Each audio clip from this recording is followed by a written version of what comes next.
하나님 말씀은 구약성경 창세기 50장 1절에서 6절까지입니다. 우리 같이 한 목소리로 함께 읽겠습니다. 요셉이 그의 아버지 얼굴에 굽으려 울며 입맞추고 그 수종들은 의원에게 명하여 아버지의 몸을 향으로 처리하게 하매 의원이 이스라엘에게 그대로 하되 40일이 걸렸으니 향으로 처리하는 데는 이 날수가 걸림이며 애굽 사람들은 70일 동안 그를 위하여 곡하였더라. 곡하는 기간이 지남에 요셉이 바로의 궁에 말하여 이르되 내가 너희에게 은혜를 입었으면 원하건대 바로의 귀에 아뢰기를 우리 아버지가 나로 맹세하게 하여 이르되 내가 죽거든 가나안 땅에 내가 파놓은 묘실에 나를 장사하라 하였나니 나로 올라가서 아버지를 장사하게 하소서 내가 다시 오리이다 하라 하였더니 바로가 이르되 그가 내게 시킨 맹세대로 올라가서 내 아버지를 장사하라. 아멘. 야곱의 장래 준비라는 제목으로 말씀의 은혜를 나누고자 합니다. 이제 야곱이 이제 그의 인생을 파란만장했던 그의 인생을 다 마치고 이제 야곱의 인생의 마지막 야곱의 장례 그 장례를 준비하는 내용입니다. 이제 그의 장례는 뭐 12아들이 모여서 다 이제 했겠습니다만은 이제 요셉이 주도가 되어서 야곱의 장례를 준비합니다. 그러니까 이 장례는 야곱의 장례입니다만 이것을 준비하는 것은 그의 아들들의 몫이죠. 그러니까 이제 인생의 마지막 사람이 이 세상을 살면서 하는 마지막 일이 장례의 일인데 그것은 자신이 할 수 없습니다. 그것은 살아남은 누군가가 그를 대신하여 해야 하는 것이 장례죠. 이 장례는 이제 인생을 살았던 육신을 안치하는 것입니다. 육신을 안치하는 것이고 또 이제 우리는 알죠. 그 영혼이 이제는 음부세계로 들어가는 성경에서 음부세계다라고 하는 것은 이제 사후세계를 의미한다. 이렇게 말씀을 드렸습니다. 그래서 영혼과 육체가 분리되어 이제 영혼이 영혼의 상태로 살아가는 이제 사후 인생으로 들어가고 그러면 이 세상을 살았던 그 육체는 이제 그 육체의 처소에 이제 무덤에 안치되는 이 일이 장례의 일이고 이것은 이 세상을 마치는 일입니다. 근데 그것은 스스로 자신이 그 일을 할 수 있는 사람은 없습니다. 이제 그것이 아들들에 의해서 이루어지는 거죠. 지금은 이제 요셉만 소개되고 있습니다만 실제로 이제 모든 아들들이 다 함께 한 거죠. 1절에 요셉이 그의 아버지 얼굴에 굽으려 울며 입맞췄다. 여기서 죽은 아버지의 시신을 살아계신 아버지와 동일하게 대하죠. 여기서 이제 얼굴에 굽으렸다. 이것은 이제 오랜만에 만났을 때 이제 하는 인사가 이제 목을 어긋맞추는 거죠. 이게 서로 이렇게 만났을 때 목에 목을 맞대어서 이렇게 이제 끌어안는 모습이지 않습니까? 그게 이제 인사하는 방법인데 지금 여기에 얼굴에 굽으렸다라고 하는 것은 바로 그거죠. 이렇게 이제 인사를 하는 건데 울며 입맞췄다. 그게 작별 인사 아닙니다. 그러니까 아버지가 죽었죠. 그래서 이제 몸만 남아있죠. 영혼은 떠나갔습니다. 그렇게 아버지가 죽어서 이제는 시신이 되었습니다만 여전히 살아계신 아버지를 대하듯이 동일하게 대하는 겁니다. 이 부분이 굉장히 중요하죠. 사람이 죽어서 이제 시신이 되었을 때 우리는 그 시신을 보고 죽었다라고 이야기를 합니다만 그 시신조차도 살아계실 때와 다르지 않게 동일하게 대한다는 거죠. 이게 지금 울며 입맞추는 장면입니다. 그리고 이제 수종드는 의원에게 이제 시신을 처리하도록 명령을 했는데 이제 40일 동안 향으로 처리했다. 이것은 이제 미라를 만드는 과정으로 이제 우리가 해석을 합니다. 그래서 이 미라를 만드는 그 애굽의 장례 문화에 미라를 만드는 이것은 부활에 대한 부활 신앙이죠. 이 애굽 신앙에서도 부활 신앙이 있습니다. 그래서 이들의 부활, 애굽 사람들이 가지고 있는 부활 신앙은 육체의 불멸을 믿는 거예요. 그러니까 육체가 다시 살아나는 겁니다. 육체가. 이게 떠나갔던 영혼이 언젠가는 다시 돌아와서 그 육체가 일어날 것이다라고 하는 것을 믿죠. 이 애굽 사람들이 가지고 있는 이 부활 신앙은 단순히 죽었던 육체가 생기를 찾아서 이제 되살아나는 것을 말합니다. 기독교의 부활은 그게 아니죠. 기독교의 부활은 사람이 변화되어서 이제 완전한 하나님의 아들로 변화되는 것, 이것이 부활입니다. 이게 정말로 이제 안타까운 것 중에 하나가 바로 이 부활에 대한 잘못된 이해입니다. 그러니까 죽었다 살아나는 것을 부활로 동일시해요. 절대 그렇지 않단 말이죠. 그러니까 예수님께서 부활이 무엇인지 가르쳐 줬던 게 이제 누가복음 20장에서 정확하게 가르쳐 주시지 않습니까? 그러니까 이게 사람이 아니라 이제는 완전한 하나님의 자녀로서 불멸의 존재로 변화되는 것이 부활이라는 것을 성경은 분명히 가르쳐 줘요. 뭐 그 본문을 모르는 사람들이 있겠냐 이 말이죠. 다 알죠. 그런데 여전히 애굽 사람들이 가지고 있는 부활 개념, 그냥 죽었다 살아나는 것을 부활로 이렇게 오해한단 말이죠. 그러면요, 도대체가 성경을 읽어낼 수가 없습니다. 절대로, 그러니까 끝을 이해할 수가 없습니다. 그러니까 그 유명한 요한복음 그 10장의 34절에서 36절까지 나오는 우리들, 하나님의 자녀들, 말씀을 받은 우리들을 하나님의 아들이라고 하는, 이렇게 신적 존재가 되고 신이 된다고 하는 이 말을 안 믿죠. 그러니까 이거 믿는 사람들은 거의 이단들이거든요. 그런데 이단들은 이 말씀을 어떻게 이해를 하냐면 자기가 지금 신이라고 하죠. 자기가. 이만희나 뭐 이런 우리나라에 있었던 많은 이단들이 자기가 이제 신이다 라고 했던 것이 바로 이제 그 부분이에요. 그러니까 그 말씀을 가지고 뭐 신이다 이렇게 얘기를 하면은 전부 그거는 뭐 이단이다 뭐 이렇게 얘기를 한단 말이죠. 근데 그 사람이 신이라고 하는 그 의미는 그러니까 부활 이후를 말하는 거거든요. 부활 이후에 그러한 존재의 변화를 말하는 거죠. 그러니까 지금 살아있는 상태에서 이 육체를 가지고 살아있는 상태에서 자기가 신이다. 그거는 성경의 가르침과 같지 않습니다. 사는 동안은 우리는 그냥 사람이죠. 아니 예수님조차도 지금 그 육체를 가지고 천상에 오르셔서 그 부활의 날을 기다리고 계시는데 어떻게 이 세상을 사는 누군가가 부활했다고 하는 겁니까? 그 부활이라고 하는 게 완전히 그 잘못된 애굽적인 그런 이해를 가지고 있는 거죠. 부활의 과정에 죽은 사람이 부활을 할 때는 몸이 다시 살아나는 일이 일어나죠. 몸이 다시 살아나는 일이 일어납니다. 그리고 나서 완전한 그 부활이라고 하는 것은 존재가 변하는 거죠.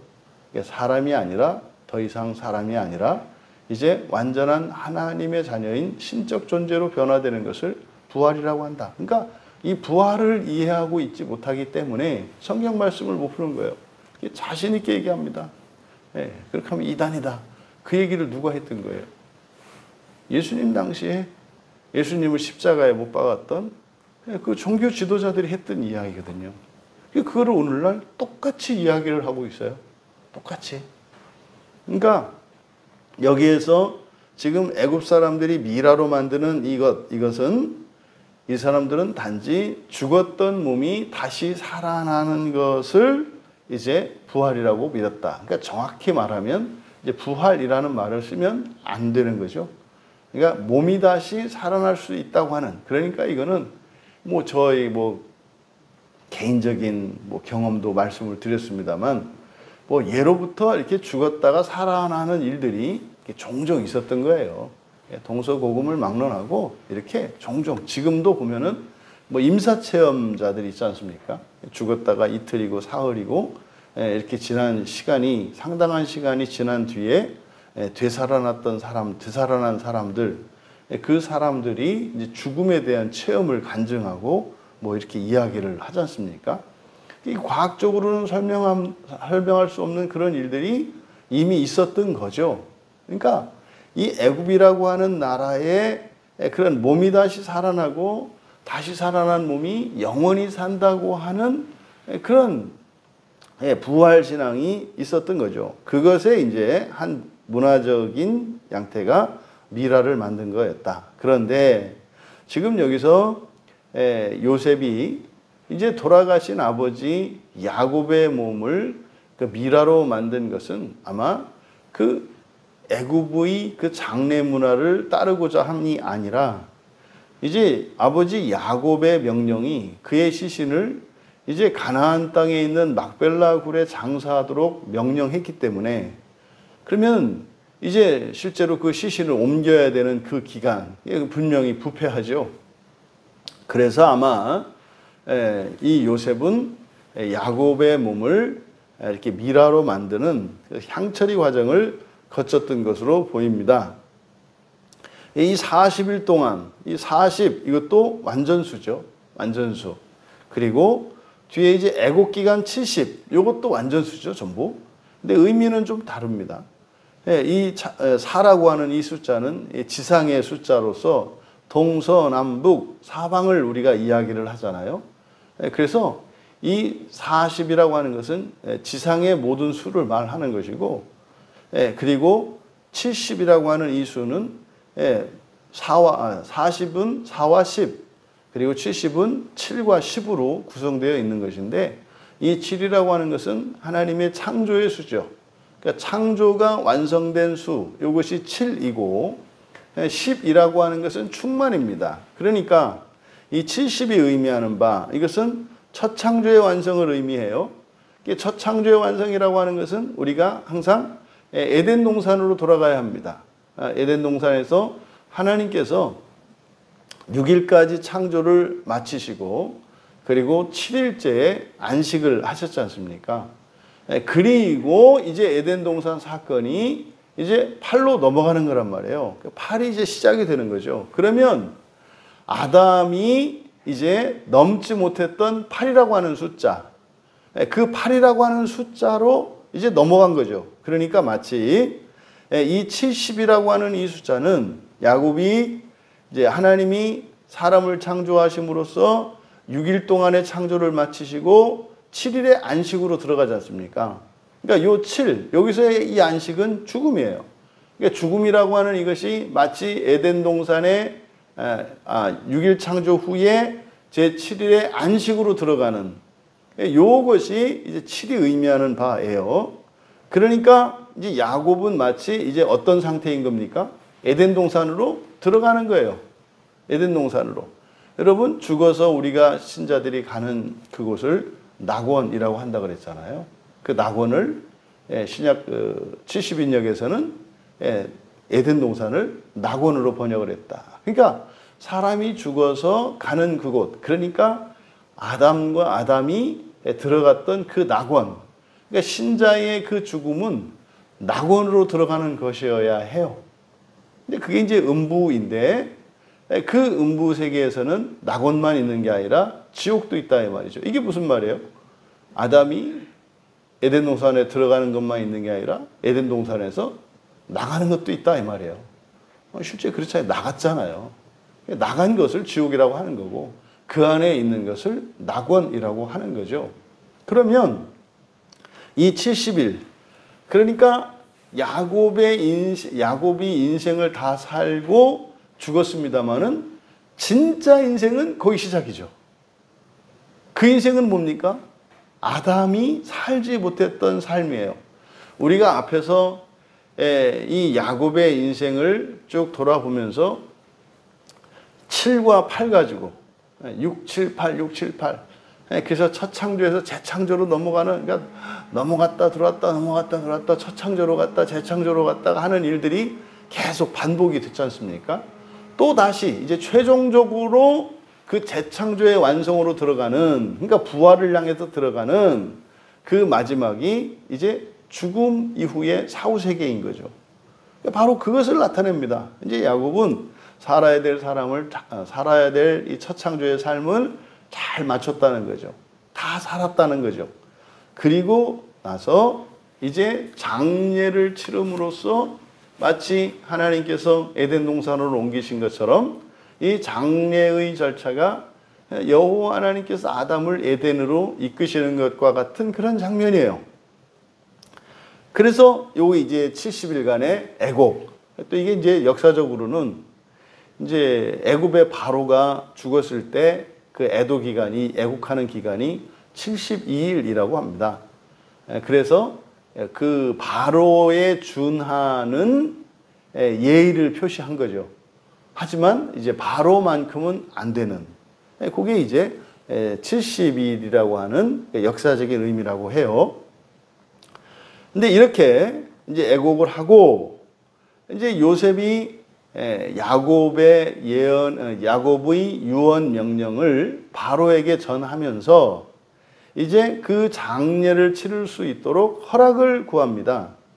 그러니까 지금 왜냐하면 이 야곱의 유언에 따라서 장례를 치르려면 모든 사람이 참여해야 되거든요. 그럼 이게 보통 일이 아니지 않습니까?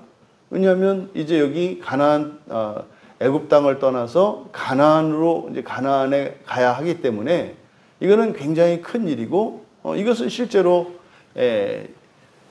이 애굽의 총리로 있는 요셉이 나라를 떠나서 가나안으로 가는 것이기 때문에 이건 국가적인 일이 되는 거죠. 그래서 바로에게 요청을 하는 이것이 장례를 합법적으로 치르는 장면입니다. 그래서 이 언약 자손들의 장례가 어떠한 것인지를 이렇게 드러내는 거죠. 그게 이제 형식적으로는 바로의 그 허락을 얻기 위해서 그렇게 이야기를 합니다만, 그때 야곱의 장례에 대한 그 유언 명령을 밝힘으로써 사람들에게 가르쳐 주는 거죠. 그러니까 그리스도인의 장례가 어때야 하는 것인가를 남겨주는 겁니다. 그리고 그의 삶의 마지막이 무엇인지를 가르쳐 주는 겁니다. 여러분, 우리가 지금 우리나라 한국 기독교에 있어서 큰 과제 중에 하나가 이 장례 문화를 바꾸는 거라고 말씀을 드렸지 않습니까? 하나님의 말씀을, 변하지 않는 하나님의 말씀을 가지고 우리가 이 세상을 살아가야 하는데, 변한 하나님의 말씀에서 떠난 우리들의 삶의 방식이나 문화, 이것을 성경을 기준으로 해서 되돌리는 일은 참으로 어렵습니다. 참으로 어렵습니다. 하지만 반드시 되어야 하는 일이죠. 왜요? 그렇게 하지 않으면 어떤 일이 일어날지 우리는 알기 때문입니다. 여러분, 하나님의 아들들이 천사들이죠. 천사들이 이 사람 사는 이 세상에 내려와서 사람의 딸들을 취해서 천사와 사람 사이에 자식을 낳기 시작했잖아요. 그게 창세기 6장에 나오는 천사와 사람의 타락이에요. 하나님의 창조 섭리를 거스른 겁니다. 천사들은 자식을 낳을 수가 없죠. 천사들은 완성돼서 하나님이 딱 만드셔서 필요한 수만큼 만들어 놓으셨기 때문에 천사들은 그냥 그렇게 사는 겁니다. 그리고 실제로 천사들 또한 불멸적 존재이기 때문에 자식을 낳을 필요가 없는 거죠. 완전하죠. 그리고 불멸적이죠. 그러니까 더 필요가 없는 겁니다. 그러니까 사람이 미완성인 상태이기 때문에 자식을 계속 낳아야 할 필요가 있는 거예요. 사람이. 왜요? 사람에게는 또 순종과 불순종에 대한 선택지가 놓여 있기 때문에 불순종하게 되면 죽습니다. 그러니까 만약에 사람이 아담이 불순종했을 경우에는 죽기 때문에 그래서 아담에게는 후손이 필요한 거죠. 그래서 이제 그 생육법칙을 이용해서 천사가 이제 사람들에게로 들어와서 자식을 낳는 거예요. 창세기 6장에 나오는 그 하나님의 아들들과 사람의 딸들의 결혼, 거기에서 태어난 네피림, 이것은 이제 신적 존재인 천사와 사람 사이에 태어난 거라고 그랬어요. 사실은 이걸 믿지 않으면 예수님의 동정녀 탄생은 더 믿을 수 없는 거예요. 성령으로 잉태되어서 처녀의 몸에서 아기가 태어나는 영적 출생이죠. 성령으로 말미암아 잉태되어 태어나는 이 메시아의 탄생, 이것에 대한 성경의 구약의 예표는 바로 그 부분이거든요. 창세기 6장에서 하나님의 아들들과 사람들의 딸들 사이에서 태어나는 것. 그걸 뭐 자세히 이렇게 우리가 얘기할 필요는 없습니다만 그것에 대해서 분명히 이야기하고 있다. 그리고 창세기에서 중요한 주제가 뭐라고 그랬어요? 아이를 낳을 수 없는 불임의 여인들에게서 언약의 자손이 태어나는. 그러니까 인간의 생육법칙을 벗어나는 그 존재가 이제 하나님의 아들들로서 이제 사람이 부활로 하나님의 자녀되는 이 언약 자손들의 결국이 무엇인지를 이미 이 창세기에서 암시하고 있었다는 거죠. 어쨌든 이 세상이 그렇게 하나님의 섭리를 거스르는 죄로 가득 찼을 때 하나님이 행하신 일은 홍수 심판이었어요. 그러니까 그것은 출생과 관련된 거였지 않습니까? 출생과 관련된 이 세상의 타락이었죠. 그러면 이 장래와 관련된 이 타락을 통해서 마지막이지 않습니까? 이 장래라고 하는 것은 바로 재창조를 의미하는데 바로 그 재창조를 의미하는, 다시 말해서 이 거듭남의 완성을 의미하는 거기에 이제 문제가 생긴다면 하나님이 또 반드시 심판하겠죠. 그러니까 결국은 이게 맞아 떨어져요. 홍수 심판이 일어날 것처럼 이 세상의 마지막에 일어날 심판이라고 하는 것은 바로 우리의 장래 문화와 관련되어 있고, 이것은 사실 이제 죽음 뒤에 일어나는 그 재창조의 삶이나 첫 창조에 있어서 그 출생이 잘못된 것이나 같은 원리인 거죠. 그러니까 이것을 돌이키지 않는다면 이제 아마 그 끝이 종말이 될 것이고 그때 이제 심판이 되는 것이겠구나라는 것을 알 수 있죠. 그러니까 이 장래 문화가 잘못된 것은 이게 뭐 그럴 수 있는 이런 게 아닌 거죠. 예수님께서도 그 마지막 때가 노아의 때와 같을 거라고 얘기를 하거든요. 그 노아의 때는 바로 육체의 이 자식의 출생에 있어서 첫 창조 세계의 왜곡이지 않습니까? 그러니까 이 장래 문화가 왜곡되어지는 이것, 그러니까 결국 부활신앙이 사라지는 거거든요. 부활신앙이 사라지는 것, 이것이 사실은 재창조의 타락이라고 볼 수 있는 거죠. 그래서 우리들이 이 장래 문화, 우리나라에 지금 일어나고 있는 이것은 아마 그리스도인들로서 이렇게 화장하는 나라는 많지 않을 걸로 봐요. 근데 이렇게 뭐 전체적으로 화장 문화를 가지고 있는, 그러니까 크리스찬으로서 화장 문화를 가지고 있는 전 세계에 몇 안 되는 민족 중에 하나입니다. 그러니까 이건 사실은 민족적인 범죄이죠. 근데 이 화장 문화는 그 화장 자체가 문제 있다는 것이 아니라 뭐 그렇게 화장하는 그 의미와 우리들의 신앙의 변질이에요. 부득이해서 화장할 수밖에 없는 경우 가하다 이 말이에요. 그럴 수 있어요. 하지만 이 화장 문화가 의미하는 바는 사실은 부활에 대한 부인이라는 거죠. 부활신앙에 대한 부인이라니까요. 그러니까 이것은 반드시 회복되어야 하는 것이다 라는 것을 다시 한번 우리가 이 본문을 통해서 알 수 있습니다. 이게 이제 야곱의 장래를 위해서 요셉이 준비한 요 사건에 대한 이 기사를 통해서 우리들이 한번 여기서 교훈을 삼는다면 장래에 대한 우리들의 이 이해를 바꾸어야 할 것임을 가르쳐 줘요. 그러니까 이 요셉이 죽은 아버지의 시신에게 이렇게 얼굴에 굽부려서 그리고 울면서 입을 맞추고 시신을 처리하고 한 이런 과정들, 이게 뭡니까? 살아계신 부모님을 공양하는 것과 똑같이 대한다는 거죠. 이게 사실은 우리 그리스도인들에게 있어서 장례를 준비하기 위해서 첫 번째로 준비되어야 하는 것이 뭡니까? 죽지 않으셨다는 거예요. 죽지 않으셨다는 거예요. 그런데요, 잊혀지기가 쉽습니다. 죽은 신자들을, 죽은 사람들을 지워버리면 안 돼요. 죽었다고 생각하면 안 된다 이 말입니다. 그러니까 장례는 뭐라고 그랬습니까? 인생의 마지막 하는 일이라고 그랬잖아요. 근데 그 인생의 마지막 하는 이 장례는 자식들에 의해서 치루어지는 건데, 이것은 사실은 뭡니까?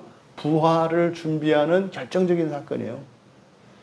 그러니까 이게 우리가 부모님들의 시신을 땅에 묻었다 한들 영원히 죽은 것이 아니라 거기서 우리는 분명한 부활을 보아야 한다 이 말이죠. 부활을 믿어야 한다 이 말이죠.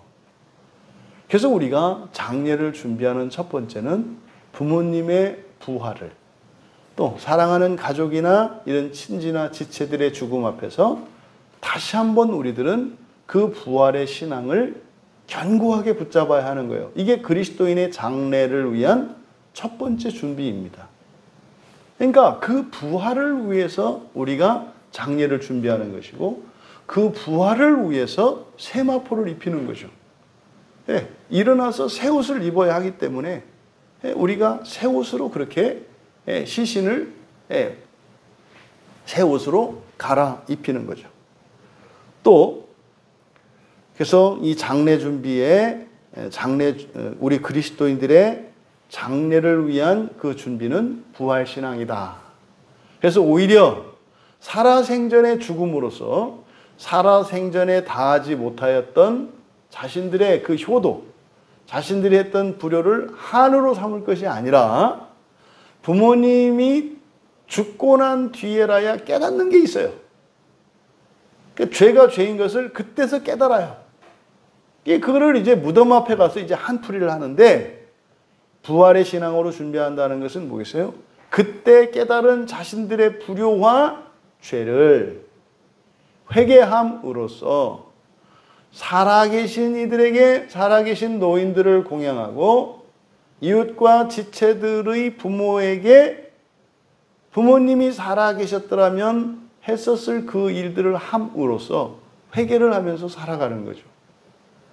그러니까 우리 부모님이 돌아가셨을 때 이제 노인들을 향한 나의 태도와 이 삶은 살아계신 부모님께 했을 그 효도를 대신 하는 거다. 이게 이제 우리 그리스도인들의 장례 준비를 위한 첫 단추이고, 그리고 이 장례라고 하는 것은 사실은 자식들이 준비하지만 그것은 누구의 일이다? 돌아가신 고인의 일이라는 거죠. 고인의 일. 그래서 인생을 결코 자기 혼자 살 수가 없어요. 우리 부모님의 인생은 그 자식이, 그 부모의 인생을 마무리하는 겁니다. 그러니까요, 부활에 자녀들이 개입을 해요, 안 해요? 한다 이 말이에요. 그러니까 7 플러스 1이 인생인데, 1이라고 하는 것은 사후 인생이지 않습니까? 그래서 7 플러스 1의 그 마지막 1, 이 중간기, 그 8, 그것을 누가 살아내요? 자식들이 살아내는 거예요. 그러니까 자식들의 인생은 부모의 인생의 연장인 겁니다. 그러면 또 한 개인으로서 독립적인 인격체로서 또 그 일 속에는 또 다른 7이 들어가 있는 거죠. 또 그 7 다음에 7 플러스 1이 되는데 그 1은 나의 자식들이 되는 거죠. 그래서 7 플러스 1의 형태로 해서 조상과 자손들이 할아버지의 인생의 마무리를 아버지가 했고, 아버지의 인생을 그 아들, 딸이 하고 그 아들, 딸의 인생을 또 그 아들, 딸들이, 손자, 손녀들이 이어가는 거죠.